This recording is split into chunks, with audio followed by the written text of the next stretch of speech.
Hi there, Dave Markham here for the spiritual life. This is topic 8, reclaiming the innocence, awe, and wonder of childhood. And what's that all about? Well, in the mystical traditions of all the world religions, they talk about being twice born. Jesus said, unless you become like a little child, you cannot enter the kingdom of heaven. What was Jesus talking about, and what are the mystical traditions of the major world religions talking about when they say you have to be twice born?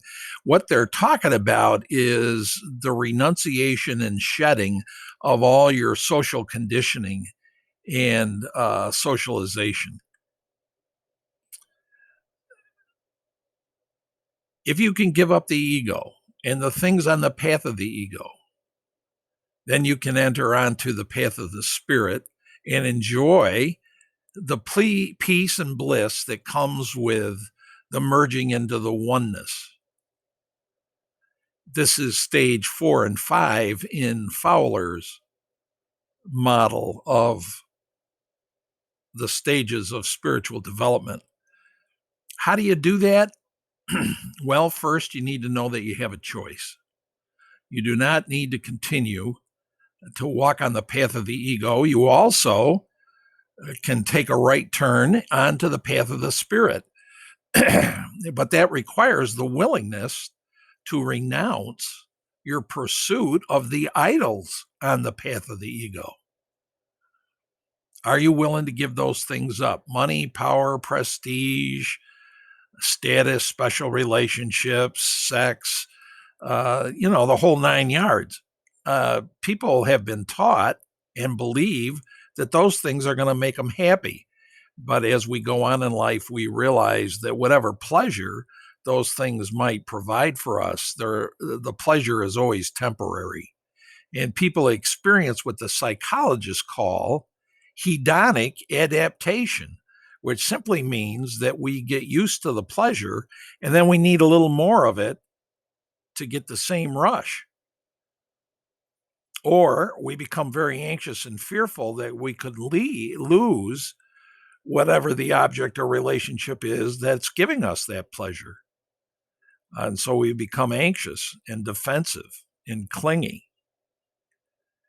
And so it gets to the point sometimes where we kind of hit bottom and realize that there's got to be a better way.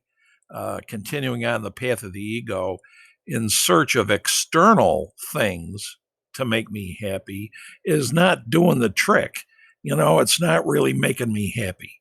So when it dawns on people that there must be a better way, they tend to look inward and embark on then what could be called the path of the spirit. Uh, and Osho says the way to do that is through meditation.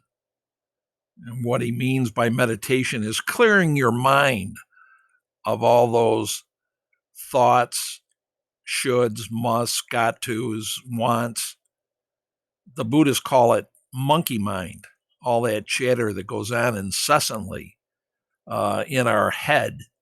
And the way to shed that, rise above it, is through meditation, where we attempt to just observe those thoughts and feelings and let them pass by, like watching the clouds float by in the sky, so that we can experience a clear consciousness that's not cluttered with attachment to all those things.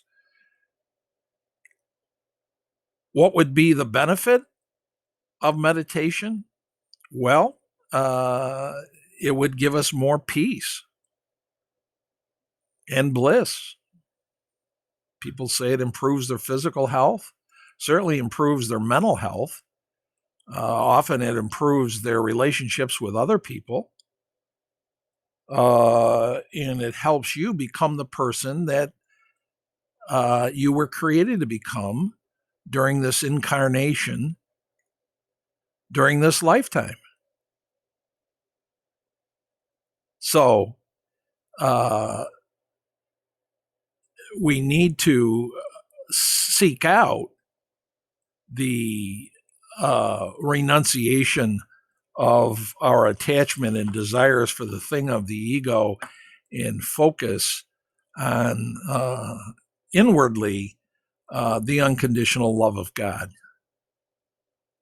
All right. Till next time, be well, stay well. Bye.